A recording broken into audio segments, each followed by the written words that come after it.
Bonjour à toutes et à tous, vous êtes bien sur Télégoël, votre télévision au cœur du bassin minier. Nous sommes le jeudi 17 novembre. Nous parlerons aujourd'hui de vos communes et de leur actualité, de l'école de la deuxième chance à Liévin, d'Artimobile à Lens, des commémorations du 11 novembre, de la médiathèque de Salomine. Et nous recevrons Monsieur Delevoye, président des artistes indépendants de Lens et environ pour la magnifique exposition en ce moment au Colisée de Lens. Un point sur le sport avant de retrouver votre agenda culturel avec Nelly. Et tout de suite, on retrouve Nathalie sur notre plateau. Vous êtes sur votre chaîne préférée. Bienvenue sur Télégoël.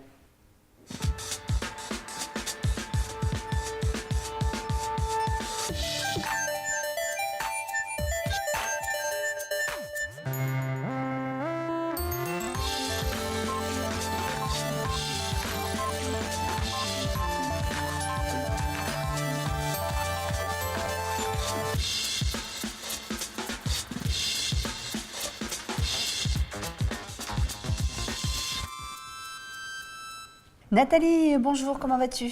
Ça va, merci Valérie. Alors Nathalie, on débute ce JT par la commémoration de l'armistice à Avion. Oui Valérie, la ville d'Avion célébrait vendredi dernier la victoire des Alliés sur l'Allemagne et rendait hommage à des milliers de morts de cette guerre atroce. Accompagnés des pompiers de l'Avenir musical, les élus se sont rendus de la place Duclos au monument aux morts pour célébrer le 98e anniversaire de la signature de l'armistice, mettant fin à la Première Guerre mondiale, durant laquelle la ville d'Avion a perdu au final 378 des siens, soldats et civils. Après les traditionnels dépôts de gerbes, Jean-Marc Tellier n'a pas manqué de rappeler que le centenaire de 1916 était marqué par Verdun et la bataille de la Somme, deux boucheries apocalyptiques au niveau du bilan humain.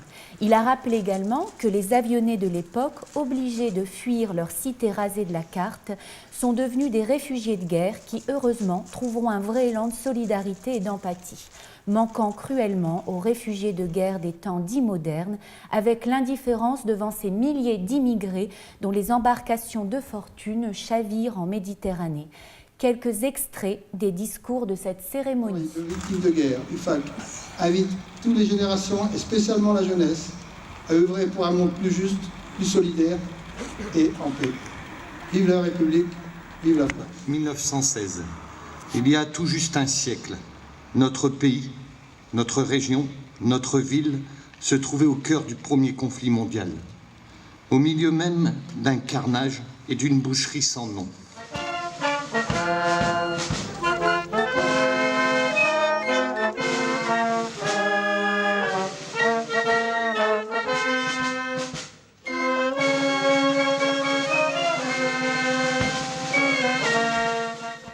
L'école de la deuxième chance à Liévin ouvrait ses portes ce mardi 14 novembre.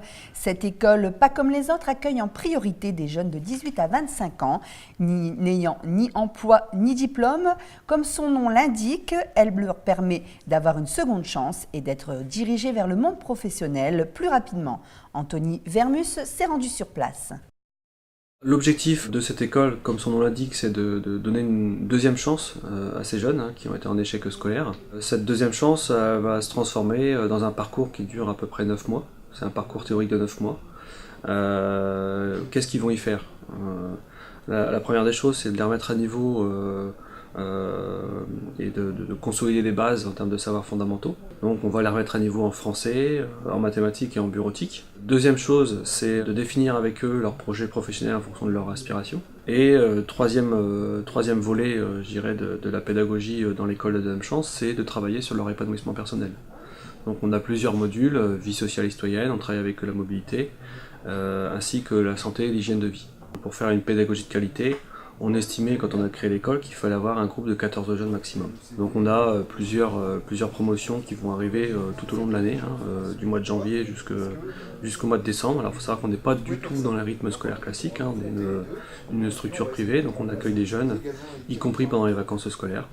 L'objectif de l'école de la deuxième chance, c'est de former des jeunes pour l'accès à l'emploi direct, ou alors, en fonction de leur projet et des métiers qui sont visés, ils vont devoir obtenir un diplôme. On n'obtient pas de diplôme dans une école de deuxième chance, on obtient ce qu'on appelle une attestation de compétences acquises, c'est-à-dire que toute l'expérience qu'ils vont accumuler dans l'école et également en stage, hein, puisqu'il faut préciser qu'ils sont 50% à l'école, 50% en stage. Les premières semaines sont consacrées à la préparation des recherches de stage.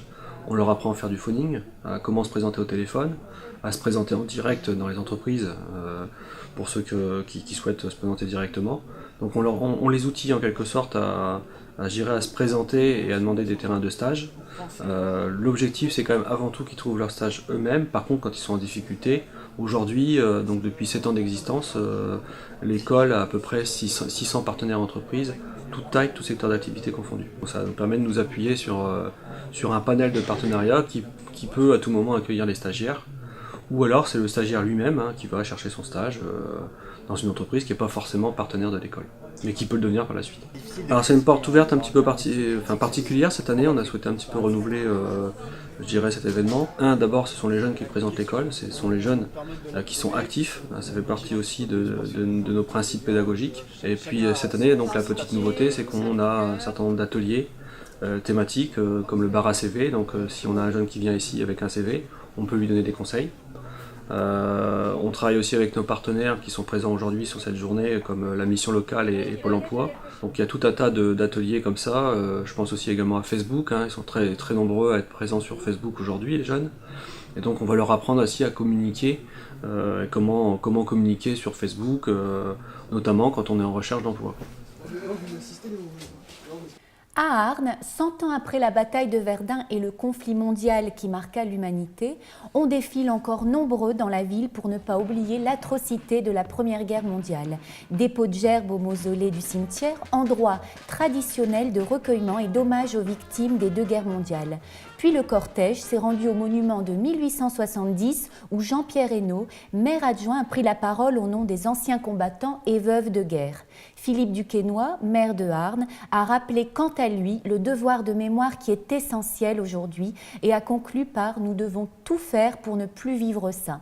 Avant de se diriger vers le musée d'histoire et d'archéologie pour visiter l'exposition montée par les Amis du Vieil Arnes sur la guerre 14-18.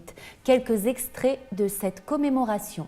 Soucieux de pérenniser et d'inscrire dans la pierre l'hommage rendu chaque 11 novembre aux morts pour la France dans les théâtres extérieurs, le président de la République a décidé qu'un monument, dont les travaux seront lancés en 2017 à Paris, sera dédié à ces femmes et ces hommes qui ont payé de leur vie leur engagement pour la défense de notre pays et de ses valeurs. Nous sommes réunis ce matin nombreux au pied du monument de 70 pour le 98e anniversaire de l'armistice de 1918. Alors en ce jour du 11 novembre 2016, une nouvelle fois proclamons ensemble: vive la France, vive notre République, vive l'Europe et vive la paix.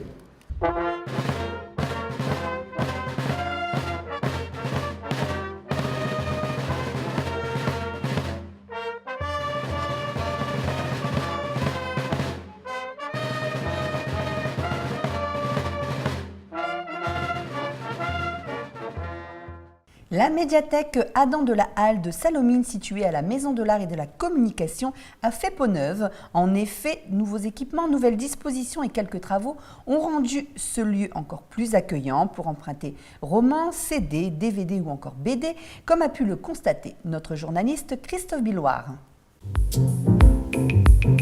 Bonjour, bienvenue à la médiathèque de Salomine, à Adam de la Halle. Voilà, donc je vous présente ici l'espace presse qui vous attend au rez-de-chaussée, presse jeunesse et presse adulte.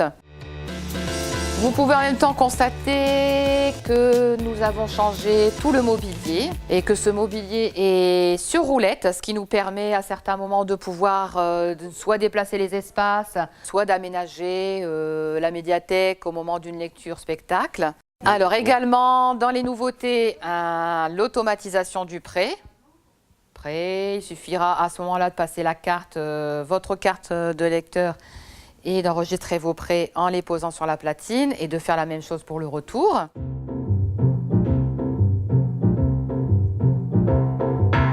Nouveauté dans les espaces également avec l'espace petite enfance, dédié aux enfants entre 0 et 6 ans.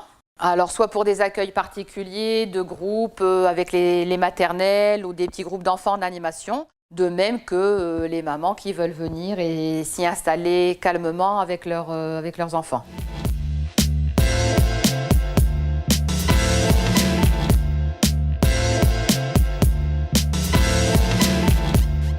Alors maintenant, on se trouve à l'étage.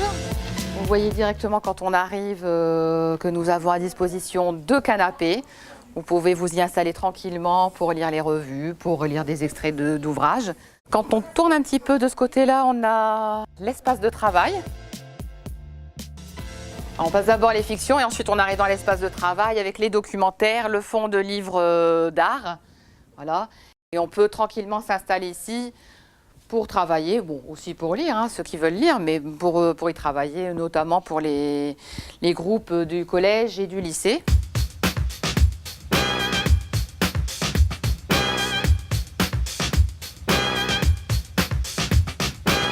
Ici, un nouvel espace également, qui est maintenant l'espace CD et DVD. De même que nous avons une Sonic Chair. Alors, qu'est-ce qu'une Sonic Chair? C'est-à-dire qu'il suffit de s'asseoir à l'intérieur et quand on a sur son téléphone portable une playlist de musique, il suffit de se connecter à la Sonic Chair et on écoute à l'intérieur de cette chaise ses propres musiques.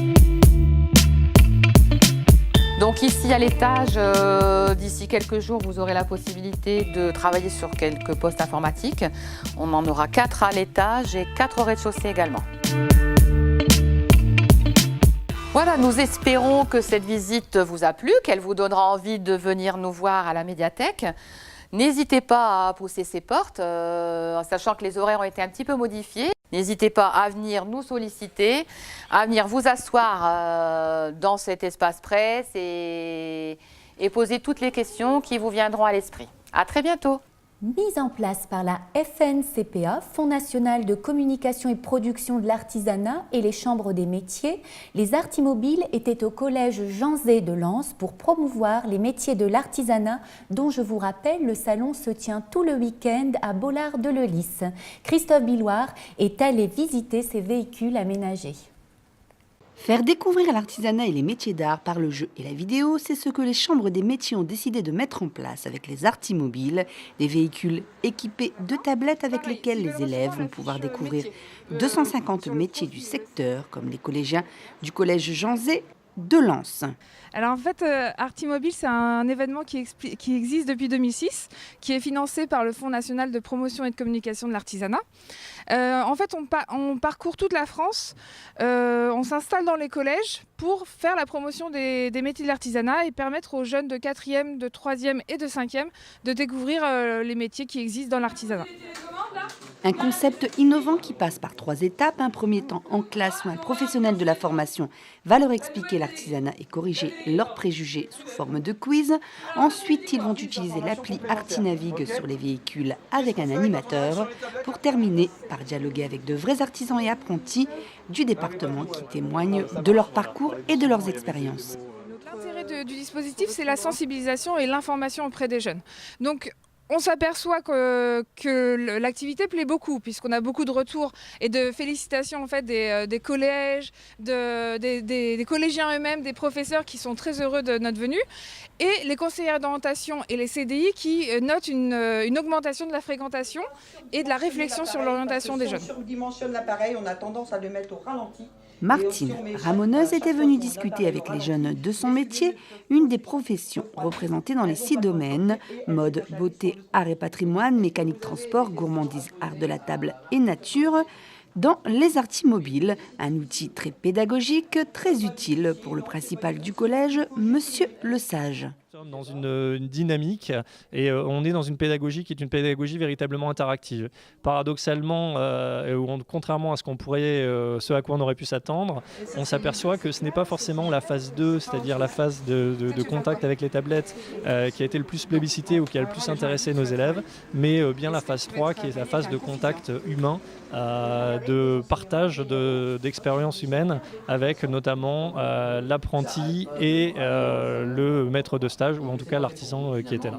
Le but étant effectivement de ne pas faire de ce projet un moment unique, mais bien de travailler sur les ramifications, mais également dans le cadre du parcours à venir, sur la mise en œuvre de cette dynamique de connaissance des métiers et des traces qui seront conservées par nos élèves dans le cadre également de l'application Folio, qui est une application donc nationale qui permet de garder sous forme d'un passeport numérique toutes les démarches qui ont été initiées par les élèves dans le cadre de leur projet d'orientation. Si les métiers de l'artisanat vous intéressent, ne manquez pas le Salon des métiers d'art à Lens du 18 au 20 novembre. Et pour tout renseignement sur les artimobiles, choisir l'artisanat.fr ou fnpca.fr ou encore la chaîne YouTube des métiers artisanat pour trouver le métier ou la voie qui vous conviendra. Malheureusement, j'ai l'impression l'artisanat avait une mauvaise image et on voyait ça comme une voie de garage. Maintenant, grâce aux artimobiles, en fait, on dit aux collégiens que voilà, il existe plein d'autres métiers que les métiers qu'on croise tous les jours, donc il faut voir plus loin. Donc c'est un peu l'objectif que les artimobiles veulent atteindre.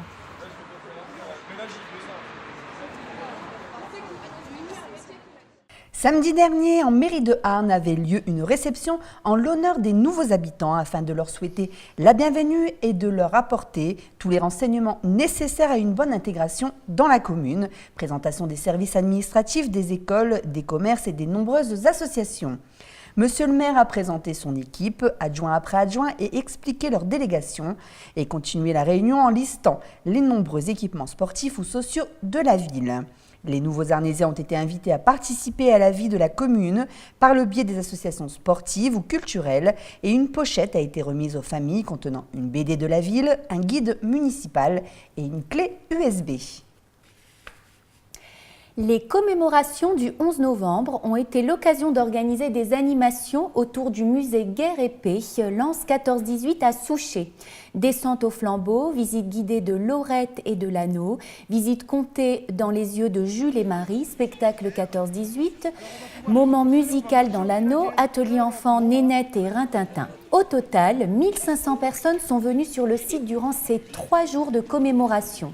L'idée était de créer de l'animation à l'occasion du 14 novembre pour attirer un nouveau public qui ne viendrait pas spontanément au musée. Une découverte pour certains, une revisite pour d'autres et de bons moments en famille comme ce spectacle de la compagnie Les Artisans dans le Noir, juste éclairé au briquet ou à la lampe de poche.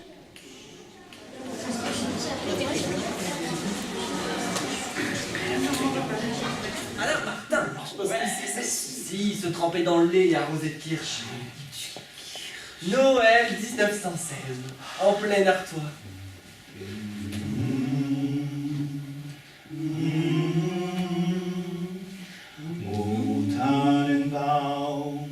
Oh,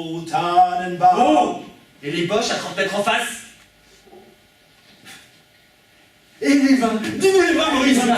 Muscadet de l'Orme, Pommard, 1906, grands années, et champagne, moite et chandon, champagne, et café, et cigare avec liqueur, la belle vie quoi. Bien sûr Maurice, on n'était pas à plein. Ah salaud, ah salaud.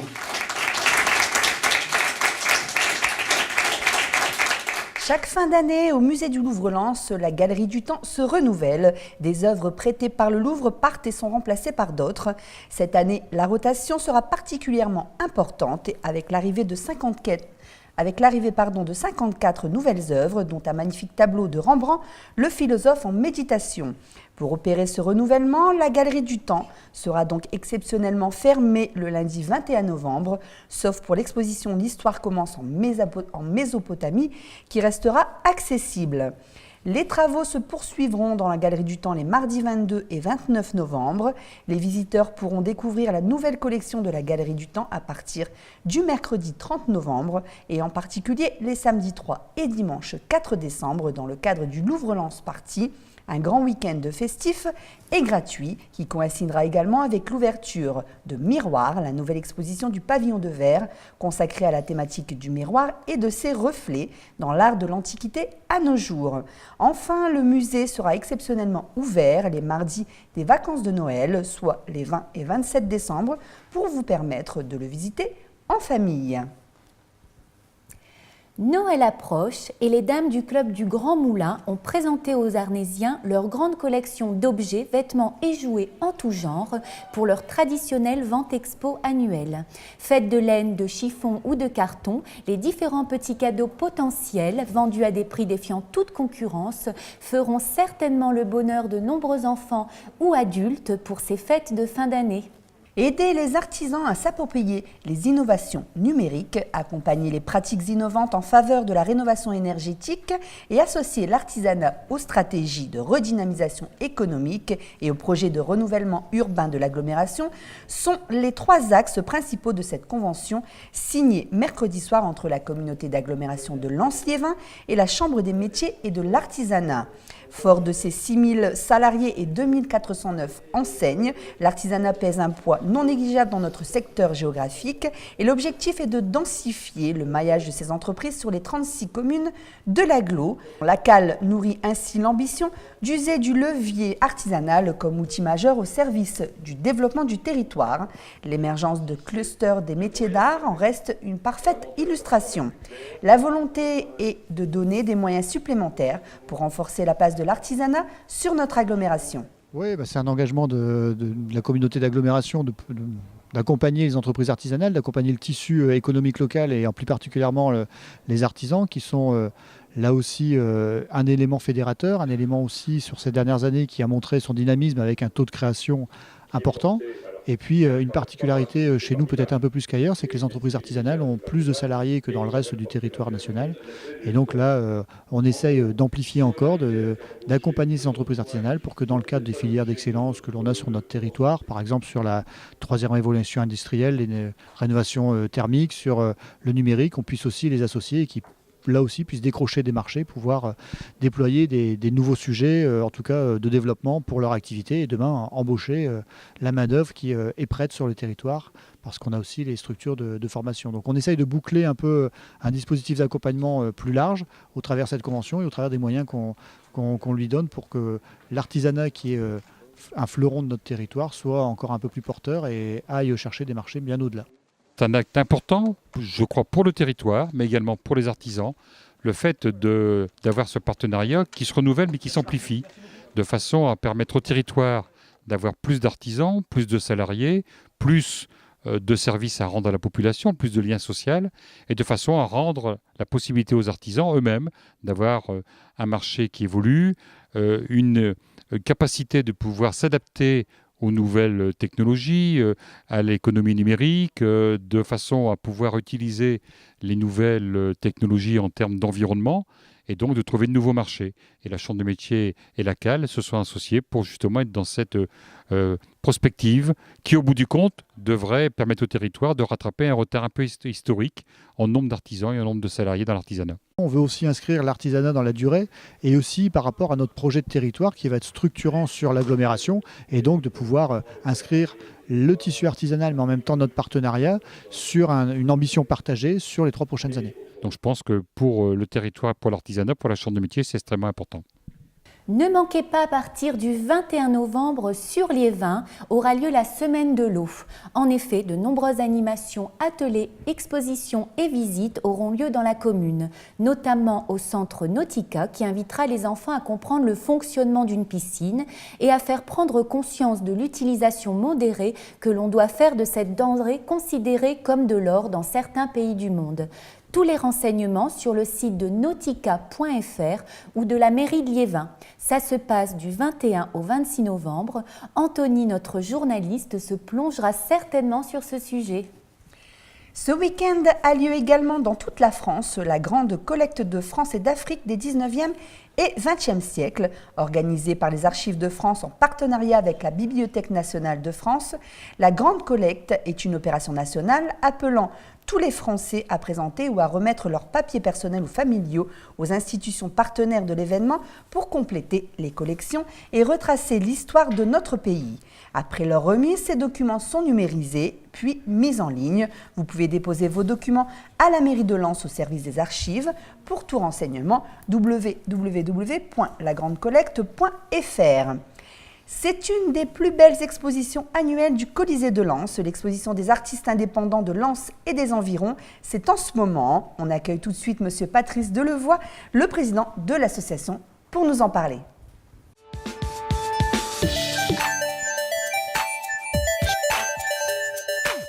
Monsieur Delevoye, bonjour, bienvenue sur notre plateau. Bonjour mesdames, merci de m'accueillir. Alors vous êtes là pour le salon d'automne des artistes indépendants de Lens et environ qui a lieu en ce moment au Colisée de Lens. Pouvez-vous déjà nous présenter votre association, les artistes indépendants de Lens et environ? Très bien, oui, l'association, le groupement des artistes indépendants de Lens et environ, ce qui nous permet aujourd'hui d'élargir un peu plus nos frontières, dans la mesure où maintenant notre région s'appelle les Hauts-de-France. Donc notre idée, c'était effectivement d'accueillir à la fois nos artistes et à la fois des artistes des Hauts-de-France, Nord-Pas-de-Calais, Picardie. Notre groupement se compose aujourd'hui de 44 inscrits, 44 adhérents. 44 artistes. 44 artistes, voilà. Sculpteurs, peintres, graveurs. Et dans cette association a été créée le 4 avril 1946. Donc cette année, dans le cadre du 71e salon, nous fêtons donc naturellement notre 70e anniversaire. Cette association a été créée donc, par M. Auguste Lecoeur, Alfred Soriot, qui est le président fondateur, soutenu par le docteur Ernest Schaffner, de 47 à 65. Donc, repris ensuite et soutenu par les nouveaux maires André Delélis, Guy Delcourt, et actuellement, depuis 2013, par Sylvain Robert. Excusez-moi, toutes ces personnes étaient des passionnés ou des peintres à la base? À la base, c'était une bande de copains qui, juste après la guerre, ont décidé de créer cette association qui a démarré dans un baraquement au départ, qui ensuite a pu se développer suite à la construction de la nouvelle mairie qui a été inaugurée en 65. Donc ils se sont regroupés en bande de copains. Dans quel but? Dans le but de se réunir parce que c'était après la guerre et parce qu'il y avait des difficultés de se réunir et qu'il fallait se distraire un peu avec la peinture et... C'était non seulement pas forcément une distraction, c'était quelques passionnés par l'art, passionnés aussi dans l'idée de faire découvrir aussi à la population une culture nouvelle qui n'était pas forcément bien établie par la population, reçue ou comprise par la population. Notre association, notre groupement est bien justement de faire connaître à l'ensemble de la population qui est essentiellement aujourd'hui plus intéressée ou majoritairement intéressée par le sport, notamment le football, le club de Lens. Il ne faut pas l'oublier. Donc on a aussi un difficile combat, je dis, pour faire notre petite place et faire découvrir à la population autre chose. Bon, aujourd'hui, donc notre salon le salon a été inauguré le samedi 12 novembre. Samedi 12 novembre, et vous avez eu d'ailleurs beaucoup de monde à cette inauguration. Oui, tout à fait. Nous avons eu 250 personnes environ qui ont venu visiter cette exposition, qui cette année est particulièrement très belle. Vous avez pu le constater vous-même. Nous recevons cette année 15 artistes extérieurs au groupement, des professionnels, des semi-professionnels, qui exposent avec nous. Nous n'avons pas souhaité avoir un invité d'honneur, comme ça se fait généralement, mais nous avons pas 15 personnes extérieures, mais bien 48 artistes qui ont été mis à l'honneur cette année. Parmi ces artistes, on ne retrouve que des peintres? Ou il y a des sculpteurs, il y a d'autres... Oui, nous avons 5 sculpteurs. Donc, 5 sculpteurs qui présentent chacun 6 œuvres. Et vous avez tout style. Vous avez de la figuration, vous avez des sculpteurs qui présentent des sculptures métalliques, vous avez des sculpteurs qui présentent de la terre cuite patinée, vous avez aussi des plâtres. Voilà. Donc les peintres extérieurs aussi au groupement nous présentent des œuvres. On a voulu aussi montrer à la population, s'élargir un peu plus sur l'extérieur de façon à montrer ce qui se faisait dans l'ensemble de notre région. à la fois des œuvres figuratives, à la fois des œuvres plus abstraites. Nous avons aussi des graveurs, donc c'est vraiment très intéressant. Les formats aussi sont plus grands. Et voilà, donc... Il n'y avait pas de thème particulier ? Non, cette année, il n'y avait pas de thème. Parce que ça prenait aussi un espace trop grand et ça nous a permis à nous d'exposer beaucoup plus d'artistes, si vous voulez, au niveau de l'entrée. Voilà. Est-ce que les artistes de l'association se déplacent ailleurs qu'à Lens ? Est-ce qu'ils Oui, ont été exposés dans d'autres salles, dans d'autres villes ? Absolument. Nous participons à diverses expositions ou concours dans le département. D'ailleurs, je remercie les artistes, car là, beaucoup de nos artistes aujourd'hui sont confirmés et remportent souvent les prix. Que ce soit l'Académie des Beaux-Arts d'Arras ou dans d'autres endroits en France. Les peintres, pour les journées peintres dans la rue, dans tout le département, vous avez pu remarquer qu'on voit des peintres de plus en plus s'exposer, travailler au centre des villes, au bord de l'eau, hein, notamment aussi à Beuvry, une très belle exposition. Il me semble que cet été également, les peintres étaient au Parc des Cities à Lens. Ils étaient au Parc des Cities à Lens. Oui, exactement, tout à fait. Il y a également ma commune de Loison sous Lens. On a aussi des peintres au bord de l'eau, au bord du lac, là, et qui travaillent dans une ambiance champêtre. On peut parler même de déjeuner sur l'herbe, je veux dire. Ça se passe dans une très très bonne ambiance. Voilà. Est-ce que le Louvre-Lens, ça apporte un nouveau souffle à l'association qui est arrivée sur le territoire ? Oui, je crois que c'est une ouverture, je crois, pour la découverte de l'art en général. Et je crois que la population, effectivement, s'intéresse de plus en plus à la culture de l'art. Hein. Et c'est un plus, oui, je pense sincèrement. Oui. Comment on fait pour rejoindre votre association si on est artiste, si on a envie de participer ? Oui, tout à fait, c'est simple. Il suffit de nous contacter, présente quelques œuvres originales, et à l'issue de ça, notre commission artistique décide de les prendre comme adhérents ou pas. Voilà. Vous nous parliez également d'ateliers pour enfants ? Oui, tout à fait. Nous avons des actions transversales, si vous voulez, au niveau de notre association. Personnellement, donc, je donne des cours à des enfants à la salle Jacques Brel. L'intérêt de ce travail, c'est d'être au plus proche des quartiers. Parce que vous avez des personnes qui n'ont pas la possibilité de se déplacer. Donc l'idée, c'était effectivement d'aller vers eux, hein, non pas l'inverse, ce qui facilite l'approche et la découverte de l'art en général. Voilà. Donc les enfants sont très intéressés. On voit même des enfants qui ne sont pas inscrits. On a vu des enfants qui étaient dans la rue, qui tournaient autour de notre atelier. On les a accueillis en fait, et ils se sont assis à notre table. On les a pris, voilà, prends un crayon et voilà, copie-moi, fais-moi un dessin. Et ils sont venus, ils viennent tout doucement. Puis l'information passe, elle circule dans les quartiers. Vous voyez, un peu défavorisés, dirons-nous. Hein. Et je pense que c'est une bonne chose. On a des actions aussi auprès des EHPAD, notamment sur Méricourt. Hein. Donc l'orangerie, c'est l'orange bleu, pardon. L'EHPAD de Méricourt. Voilà. Donc nos artistes travaillent aussi auprès de la population, des personnes âgées, aussi bien valides qu'handicapées. Voilà. Ça aussi, on a un rôle à ce niveau-là. On participe aussi à l'organisation d'expositions au niveau de Saint-Théodore, à proximité du Louvre.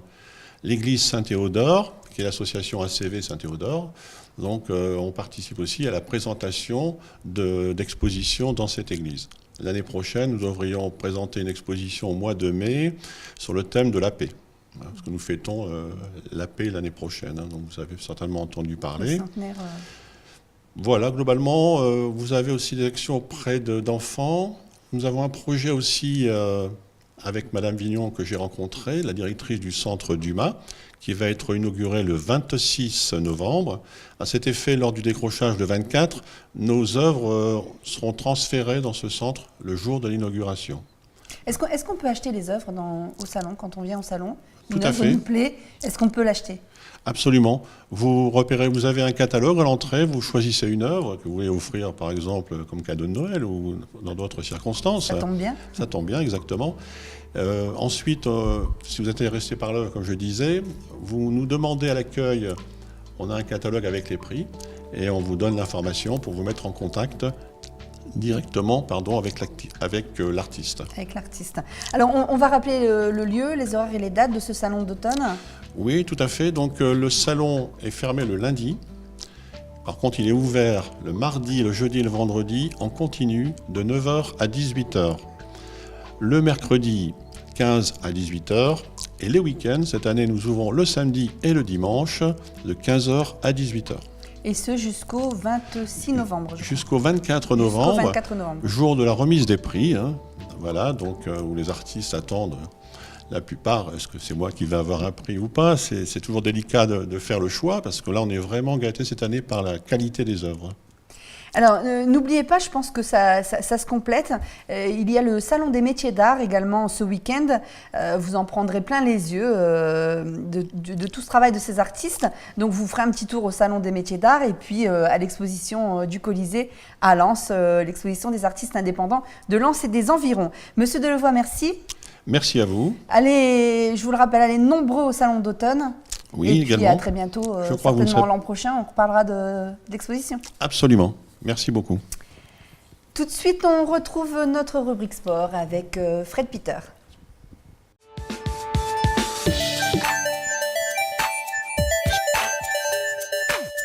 Fred, bonjour. Bonjour Valérie, bonjour Nathalie. Tu as passé un bon week-end? J'ai passé un très bon week-end et vous? Nous, ça va. Très bon. T'as vu, on est en pleine forme, on rigole, on s'amuse. Ah, c'est le sport, ça. C'est bien. C'est très sport. On commence, Fred, avec la réserve du RC Lens qui a disputé un match amical. Et oui, Valérie, le championnat de CFA était en repos du fait du 7e tour de la Coupe de France. Mais la réserve du RC Lens n'a pas chômé, car elle a joué en effet un amical. En déplacement sur la pelouse de Tourcoing, les jeunes pousses d'Éric Sicora n'ont pu faire mieux qu'un match nul 2-2. Il faut souligner la bonne performance de Benjamin Gomel, qui a inscrit un doublé pour les 100 et or. Et les U19, est-ce qu'ils ont joué, Fred?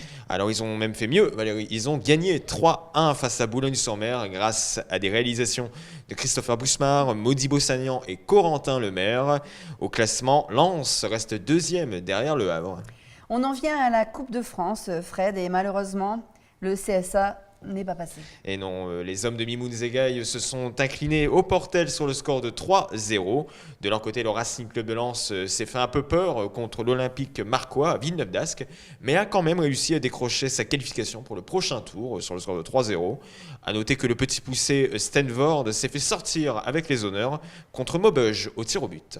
Alors justement, le tirage au sort de cette Coupe de France a eu lieu hier à Avion. Oui. Quelles sont les affiches du 8e tour? Alors, le RC Lens se déplacera à Wascal, une équipe évoluant en CFA, soit le même niveau que la réserve des 100 et or. Autre belle affiche à surveiller, le Portel qui recevra l'AC Ajaccio. C'est soit une équipe qui évolue 5 divisions en dessous. Donc il y a vraiment un monde entre ces deux équipes, entre le Portel et l'AC Ajaccio. Donc nous, on souhaite bonne chance au Portel. Forcément.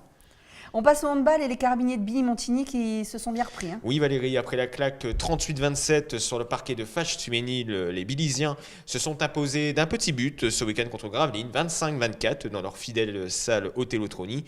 Une victoire qui permet aux carabiniers de Billy-Montigny de monter au 5e rang de la Nationale 2. Ça fait un moment qu'on n'avait pas vu les Rouges et Blancs à cette place. Alors pour l'instant, on n'en a pas beaucoup parlé dans notre JT. On va laisser place à la petite balle jaune. Et oui, on va parler tennis, je précise. La salle Borotra de Arnes a accueilli le tournoi de la commune dimanche dernier. Près de 200 participants se sont inscrits dans les différents tableaux, dont 27 participants pour le club arnésien. Au final, Nicolas Jarowski du club de Noyelles-Godault a remporté le tournoi messieurs, alors que Sarah Madjeras a glané le titre dans le tableau féminin. A noter également chez les arbitres que le jeune Léo Hoffmann, âgé de 13 ans, s'est fait remarquer par son sérieux. Merci Fred. Merci à toi Valérie. On se retrouve jeudi prochain. À la même heure. Pour une nouvelle édition. Et tout de suite, Nelly, qui nous a manqué ces 2 dernières semaines. On va la retrouver tout de suite pour la rubrique culture.